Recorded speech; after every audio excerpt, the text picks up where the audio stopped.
There's a cool verse in the letter that Paul, an early Christian leader, wrote to the people of Rome. It's called Romans. And while they were facing persecution, he was writing to them about hope. And here's what Paul said. Not only so, but we also glory in our sufferings, because we know that suffering produces perseverance, and perseverance, character, and character, hope. And hope does not put us to shame, because God's love has been poured into our hearts through the Holy Spirit, who has been given to us. See, Paul makes this connection between hope and suffering. And he even creates a pathway that links suffering to hope. That in order to get to hope, we have to start with suffering. And I don't like that idea. I don't really want to have to go through suffering in order to have hope. But I think Paul probably knows what he's talking about. That suffering really does push us past our limits and requires that we develop stronger muscles than we've ever had before in order to survive. That suffering can produce perseverance in us. And suffering reveals our character, our true selves. That when you are in pain, you don't have time for pretending. That our true nature comes out.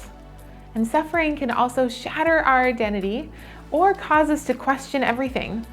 And it requires us to redefine ourselves and our world, even our faith. And when we do that, it can create deep character in us, deeper wisdom and insight, and even hope. This is not an easy process, and not everyone that suffers chooses to take the pathway to hope.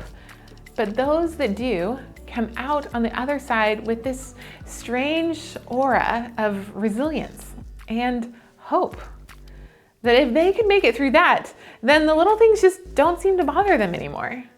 That they are less vulnerable to fear and more likely to choose hope.